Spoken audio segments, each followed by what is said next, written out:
Hello guys, welcome back to my class.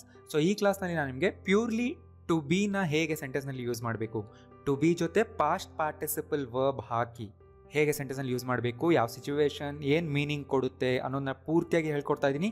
3 different ಸಿಚುವೇಶನ್ಸ್ನಲ್ಲಿ ನಾವು use ಮಾಡ್ತೀವಿ. So ತುಂಬ important ನಿಮಗಿದು advanced English ಕಲಿಯೋದಕ್ಕೆ. ಈ ವಿಡಿಯೋ ಎಂಡ್ವರೆಗೂ ನೋಡಿ, ಸ್ಕಿಪ್ ಮಾಡಬೇಡಿ ಆ್ಯಂಡ್ ನೋಟ್ಸ್ ಮಾಡ್ಕೊಳ್ಳಿ, ತುಂಬ ಇಂಪಾರ್ಟೆಂಟ್. ಆ್ಯಂಡ್ ಇದಾದಮೇಲೆ ನೆಕ್ಸ್ಟ್ ಪಾರ್ಟ್ನ ಕೂಡ ನೋಡಿ, right?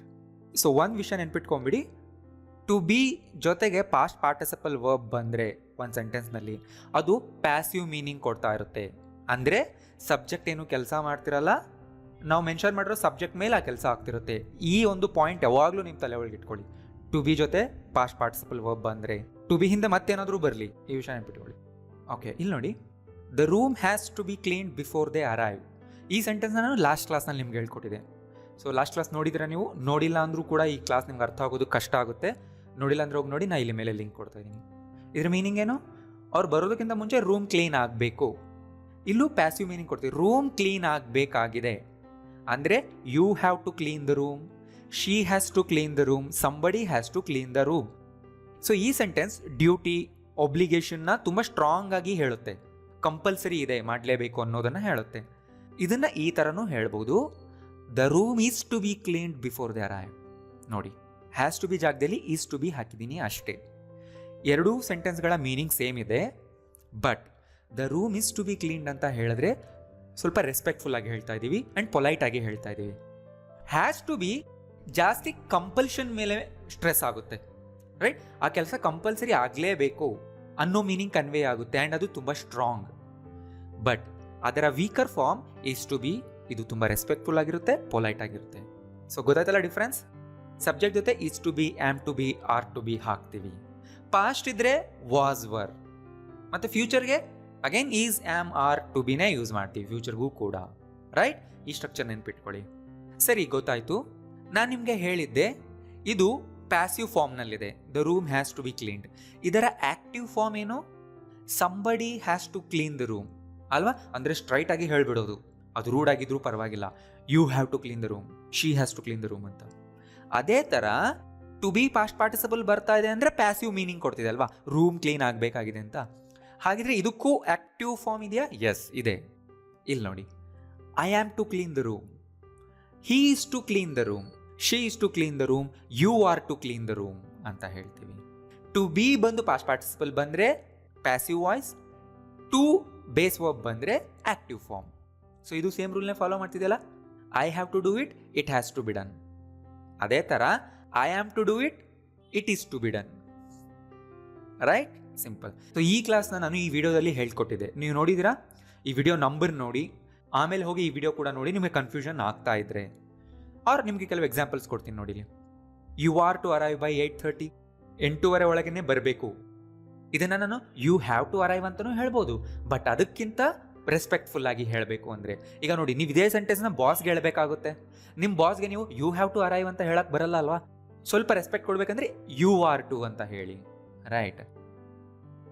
Work is to begin this week, ಈ ವಾರದಲ್ಲಿ ಕೆಲಸ ಸ್ಟಾರ್ಟ್ ಆಗಬೇಕು. All students are to take this exam. Mister Ravi is to speak at the meeting. You are not to tell anyone. ಇಲ್ಲಿ not to tell ಅಂದರೆ ಹೇಳಲೇಬಾರ್ದು ಅಂತ order ಮಾಡ್ತಿರೋದು. You are not to do that again, ನೀವು ಅದನ್ನು ಮತ್ತೆ ಮಾಡೋ ಹಾಗಿಲ್ಲ ಅಂತಲೂ ಆರ್ಡರ್ ಮಾಡ್ತಿರೋದು, ರೈಟ್? ಸೊ ಇದು ಆಕ್ಟಿವ್ ಫಾರ್ಮ್ನಲ್ಲಿದೆ. ಸೊ ಇದಕ್ಕೆ ಪ್ಯಾಸಿವ್ ಫಾರ್ಮ್ ಕೊಟ್ಟರೆ ಏನಾಗುತ್ತೆ? ಟು ಬಿ ಪಾಸ್ಟ್ ಪಾರ್ಟಿಸಿಪಲ್ ಆಗುತ್ತೆ. ಅದನ್ನೇ ನಾನು ಇವತ್ತಿನ ಕ್ಲಾಸ್ನಲ್ಲಿ ನಿಮಗೆ ಹೇಳ್ಕೊಡ್ತಾ ಇರೋದು. ಆ್ಯಂಡ್ ತುಂಬ ಇಂಪಾರ್ಟೆಂಟ್ ವಿಷಯ ನೆನ್ಪಿಟ್ಕೊಳ್ಳಿ, ಎಲ್ಲ ಸೆಂಟೆನ್ಸ್ನು ಪ್ಯಾಸಿವ್ ಚೇಂಜ್ ಮಾಡೋಕ್ಕೆ ಬರಲ್ಲ. ಯಾವುದರಲ್ಲಿ ಆಬ್ಜೆಕ್ಟ್ ಇರುತ್ತೋ ಅದನ್ನು ಮಾತ್ರ ಮಾಡೋಕ್ಕೆ ಬರುತ್ತೆ. ನಾವೊಂದು ರೂಲ್ ಹೇಳ್ಕೊಟ್ಬಿಟ್ಟಿದ್ದೀನಿ ಅಂತ ಎಲ್ಲ ಸೆಂಟೆನ್ಸ್ನು ಅದೇ ರೂಲಲ್ಲೇ ಬರೆಯೋಕ್ಕೆ ಬರಲ್ಲ. ಸ್ವಲ್ಪ ಇಂಟೆಲಿಜೆಂಟಾಗಿ ಥಿಂಕ್ ಮಾಡಿ. For example, you are to arrive, ಇದನ್ನು ಟು ಬಿಯಿಂದ ಹೇಳಕ್ಕೆ ಬರಲ್ಲ, ಸ್ಟ್ರೈಟಾಗೇ ಹೇಳಬೇಕಾಗುತ್ತೆ. ಬಟ್ ಈ ಸೆಂಟೆನ್ಸ್ನ ಹೇಳ್ಬೋದು, all the students are to take this exam, this exam is to be taken ಅಂತ, ರೈಟ್? ಇವತ್ತಿನ ಕ್ಲಾಸ್ನಲ್ಲಿ ನಿಮ್ಗೆ ಅದನ್ನೇ ನಾನು ಹೇಳ್ತಾ ಇರೋದು. The accounts have to be checked tomorrow ಅನ್ನೋದು ಗೊತ್ತಾಗಿದೆಯಲ್ಲ, ಲಾಸ್ಟ್ ಕ್ಲಾಸ್ನಲ್ಲಿ ಹೇಳ್ಕೊಟ್ಟಿದ್ದೀನಿ. The accounts are to be check tomorrow, same meaning ಕೊಡ್ತಾ ಇದೆ. ಸೊ ಈ ಸೆಂಟೆನ್ಸ್ನ ನಾವು ಯಾರು ಮಾಡಬೇಕು ಅನ್ನೋದನ್ನು ಸ್ಟ್ರೈಟಾಗೂ ಹೇಳ್ಬೋದು. Accountant is to check the accounts, but ಇಲ್ಲಿ ಆ್ಯಕ್ಷನ್ಗೆ ಫೋಕಸ್ ಮಾಡಿ ಹೇಳ್ತಾ ಇದ್ದೀವಿ. These pills have to be taken 2 times a day. 2 times ತಗೊಳ್ಳೇಬೇಕು. These pills are to be taken ಅಂತಾನೂ ಅನ್ಬೋದು. ಸೊ ನೆನ್ಪಿಟ್ಕೊಳ್ಳಿ, ಹ್ಯಾವ್ ಟು ಬಿನ weaker form are to be, is to be, am to be ಇವೆಲ್ಲ. But ಇದು respectful ಆಗಿರುತ್ತೆ ಈ ಥರ ಮಾತಾಡಿದ್ರೆ.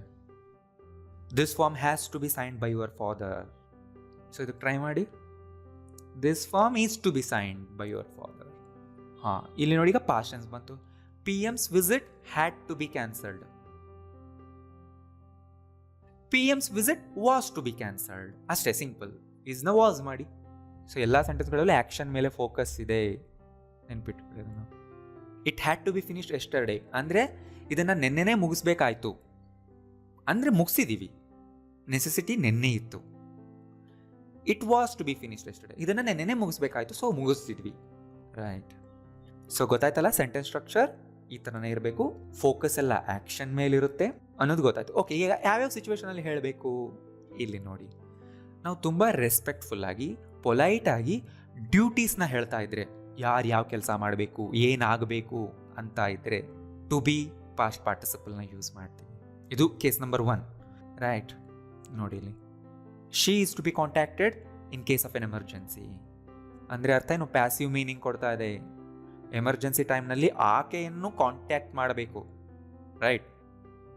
The files are to be submitted right away, ಫೈಲ್ಗಳನ್ನು ಈಗಲೇ ಸಬ್ಮಿಟ್ ಮಾಡಬೇಕು. This hall is to be used only for meetings, ಈ ಹಾಲ್ನ ಮೀಟಿಂಗ್ಗಳಿಗೆ ಮಾತ್ರ ಯೂಸ್ ಮಾಡಬೇಕು. Free spending of public money is not to be tolerated. So ಈ ಸೆಂಟೆನ್ಸ್ನಲ್ಲಿ ಇಷ್ಟು subject. Free spending of public money, free spending ಅಂದರೆ ಹೇಗೆ ಬೇಕೋ ಹಾಗೆ ಖರ್ಚು ಮಾಡಿಬಿಡೋದು, ಅದನ್ನು ಟಾಲರೇಟ್ ಮಾಡಲ್ಲ ಅಂತ ಹೇಳ್ತಾ ಇದ್ದೀವಿ. ಇಲ್ಲಿ ನೋಡಿ. ಆ್ಯಂಡ್ ಇವೆಲ್ಲ ಫಾರ್ಮಲ್ ಸ್ಟೈಲ್ನಲ್ಲಿ ಹೇಳ್ತಾ ಇದ್ದೀವಿ. ರೈಟ್. ಆ್ಯಂಡ್ ನೀವು ಅಬ್ಸರ್ವ್ ಮಾಡಿದರೆ ಎಲ್ಲದರಲ್ಲೂ ಆ್ಯಕ್ಷನ್ನೇ ಇದೆ. ನಾನು ಲಾಸ್ಟ್ ತುಂಬ ಕ್ಲಾಸ್ಗಳಿಂದ ಬರೀ ಆ್ಯಕ್ಷನ್ ಮೇಲೆ ಫೋಕಸ್ ಮಾಡಿ ಮಾತಾಡೋದನ್ನ ಹೇಳ್ತಾ ಇದ್ದೀನಲ್ಲ, ಇಲ್ಲೂ ಅಷ್ಟೇ ಆ್ಯಕ್ಷನ್ ಮೇಲೆ ಫೋಕಸ್ ಮಾಡೋದು, ಅಂದರೆ ಪ್ಯಾಸಿವ್ ಮೀನಿಂಗ್ನೇ ಕೊಡ್ತಾ ಇದೆ. Case number 2, to give orders. ಆರ್ಡರ್ಸ್ನ ಕೊಡೋದಕ್ಕೂ ಕೂಡ ಯೂಸ್ ಮಾಡ್ತೀವಿ. ಬಾಸ್ ಈ ಥರ ಆಗಬೇಕು ಅಂತ ಹೇಳ್ತಿದ್ದಾರೆ, ಟೀಚರ್ ಈ ಥರ ಆಗಬೇಕು ಅಂತ ಹೇಳ್ತಾ ಇದ್ದಾರೆ, ಪೇರೆಂಟ್ಸ್ ಮಕ್ಕಳಿಗೆ ಹೇಳ್ತಾ ಇದ್ದಾರೆ ಈ ಥರ ಆಗಬೇಕು, ಈ ಕೆಲಸ ಆಗಬೇಕು, ಇದನ್ನು ಮಾಡಬೇಕು ಅಂತ. ನೋಡಿ ಇಲ್ಲಿ, the home work is to be done first. Home work first ಆಗಬೇಕು, ಪೇರೆಂಟ್ ಮಕ್ಕಳಿಗೆ ಈ ಥರ ಹೇಳ್ತಾ ಇರೋದು. ಆ್ಯಂಡ್ ಇದನ್ನು ಸ್ಟ್ರೈಟಾಗಿ ಹೇಳಿದ್ರೆ ಯಾವ ಥರ ಇರುತ್ತೆ, you are to do the home work first. The home work is to be done first. This cover is not to be removed. So negative ಹೇಳಿದ್ರೆ ನಾಟ್ ಟು ಬಿ ಬರುತ್ತೆ, ಈ ಕವರನ್ನು ತೆಗೆಯಬಾರ್ದು. This form is to be filled in capital letters. ಈ ಫಾರ್ಮ್ನ capital ಲೆಟರ್ಸಿಂದ fill ಮಾಡಬೇಕು. She is not to be late. Okay, ಅವಳು ಲೇಟ್ ಆಗಬಾರ್ದು. ರೈಟ್. ಗೊತ್ತಾಗ್ತೆ. ಇಲ್ಲೂ ಅಷ್ಟೇ ಫೋಕಸ್ ಎಲ್ಲ ಆ್ಯಕ್ಷನ್ ಮೇಲೆ ಇದೆ. ನೆಕ್ಸ್ಟ್ ಕೇಸ್ ನಂಬರ್ 3, ಅಫಿಷಿಯಲ್ ಪ್ಲ್ಯಾನ್ಗಳು ಆ್ಯಂಡ್ ಅರೇಂಜ್ಮೆಂಟ್ಸ್ಗಳು. ಅಂದರೆ ಫ್ಯೂಚರ್ನಲ್ಲಿ ಏನು ಆಗಬೇಕಾಗಿದೆ, ಆಗುತ್ತೆ ಅನ್ನೋದನ್ನು ಹೇಳ್ತಾ ಇದ್ದೀವಿ. ನೆನ್ಪಿಟ್ಕೊಳ್ಳಿ, ಇದು ತುಂಬ ಫಾರ್ಮಲ್ ಸ್ಟೈಲ್ನಲ್ಲಿ ಈ ಥರ ಮಾತಾಡ್ತಾರೆ. ನಾನು ಎಕ್ಸಾಂಪಲ್ಸ್ ತೋರಿಸ್ತೀನಿ ನೋಡಿ. Public transport is to be shut ಅಂದರೆ ಪಬ್ಲಿಕ್ ಟ್ರಾನ್ಸ್ಪೋರ್ಟ್ ಸ್ಥಗಿತಗೊಳ್ಳಲಿದೆ. ನ್ಯೂಸ್ನಲ್ಲೆಲ್ಲ ನೋಡಿರ್ತೀರಲ್ವಾ ಈ ಥರ. ಎಸ್, ಈ ಥರ ಫಾರ್ಮಲ್ ಆಗಿ ಹೇಳ್ತಾರೆ ಅವರು.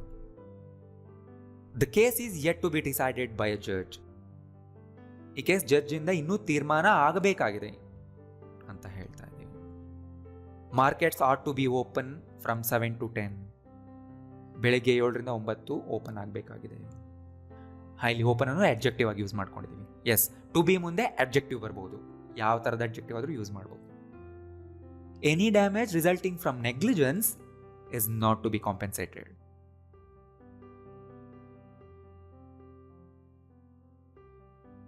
ಕೇಸ್ ನಂಬರ್ 3ನಲ್ಲಿ ಈ ಥರ ಆಗಲೇಬೇಕು ಅಂತ ಹೇಳ್ತಿಲ್ಲ, ಈ ಥರ ಆಗಲಿದೆ ಅಂದರೆ ಫ್ಯೂಚರ್ ಪ್ಲ್ಯಾನ್ಸ್, ಈವೆಂಟ್ಸ್, ಅರೇಂಜ್ಮೆಂಟ್ಸ್, ಅಗ್ರಿಮೆಂಟ್ಸ್ನ ಹೇಳ್ತಿದ್ದೀವಿ. ರೈಟ್. ಆ್ಯಂಡ್ ಇದು ಫಾರ್ಮಲ್ ಸ್ಟೈಲ್. ನಿಮ್ಗೆ ಕನ್ಫ್ಯೂಷನ್ ಇದ್ರೆ ಇನ್ನೊಂದು ಸರಿ ನೋಡಿ ವಿಡಿಯೋ, ಆ್ಯಂಡ್ ಹಳೆ ಕ್ಲಾಸಸ್ನ ಕೂಡ ನೋಡಿ, ಸೀರಿಯಲ್ ವೈಸ್ ಆಗಿ ನೋಡ್ಕೊಂಬನ್ನಿ, ಅವಾಗಲೇ ನಿಮ್ಗೆ ಅರ್ಥ ಆಗೋದು. ಆ್ಯಂಡ್ ನಾನು ಇದನ್ನು ಇಲ್ಲಿಗೆ ಎಂಡ್ ಮಾಡ್ತಿಲ್ಲ, ಇದು ಪಾರ್ಟ್ 2ನ ನಾನು ನೆಕ್ಸ್ಟ್ ಕ್ಲಾಸ್ನಲ್ಲಿ ಕಂಟಿನ್ಯೂ ಮಾಡ್ತಾ ಇದ್ದೀನಿ. ನೆಕ್ಸ್ಟ್ ಕ್ಲಾಸ್ ಕೂಡ ನೋಡಿ. ಆಗಿನ ನಾನು ತುಂಬ ಎಕ್ಸಾಂಪಲ್ಸ್ ಕೊಡ್ತಾ ಇದ್ದೀನಿ, ಅದರಿಂದ ನಿಮ್ಗೆ ಇನ್ನೂ ಐಡಿಯಾಸ್ ಬರುತ್ತೆ ಎಲ್ಲೆಲ್ಲಿ ಯೂಸ್ ಮಾಡಬೇಕು, ನಾವು ಎಂತೆಂಥ ಸಿಚುವೇಶನಲ್ಲಿ ಯೂಸ್ ಮಾಡಬೇಕು ಅಂತ. ಆ್ಯಂಡ್ ಇನ್ಕ್ಲೂಡಿಂಗ್ ದಿಸ್ ಕ್ಲಾಸ್ ನಾನು ಎಲ್ಲ PDF ಫೈಲ್ಸ್ನ ವೆಬ್ಸೈಟ್ನಲ್ಲಿ ಆಲ್ರೆಡಿ ಅಪ್ಲೋಡ್ ಮಾಡಿದ್ದೀನಿ. ಅಲ್ಲಿ ಹೋಗಿ ಎಲ್ಲ ಕ್ಲಾಸ್ದು PDF ಫೈಲ್ಸ್ನ ಡೌನ್ಲೋಡ್ ಮಾಡ್ಕೊಳ್ಳಿ. ರೈಟ್. ಕ್ಲಾಸ್ ನಂಬರ್ 1ಇಂದ ಕ್ಲಾಸ್ ನಂಬರ್ 250ವರೆಗೂ ಕೂಡ PDF ಫೈಲ್ಸ್ ಇದೆ. ಇದ್ರ ಲಿಂಕ್ ನಾನು ಕೆಳಗಡೆ ಕಾಮೆಂಟ್ನಲ್ಲಿ ಆ್ಯಂಡ್ ಡಿಸ್ಕ್ರಿಪ್ಷನಲ್ಲಿ ಕೊಟ್ಟಿರ್ತೀನಿ, ಹೋಗಿ ಡೌನ್ಲೋಡ್ ಮಾಡ್ಕೊಳ್ಳಿ. ಅದನ್ನು ಕೂಡ ಓದ್ತಾ ಇರಿ. ಆ್ಯಂಡ್ ವಿಡಿಯೋ ಇಷ್ಟ ಆಗಿದ್ರೆ ಲೈಕ್ ಮಾಡಿ, ಎಲ್ಲರಿಗೂ ಶೇರ್ ಮಾಡಿ. Thank you.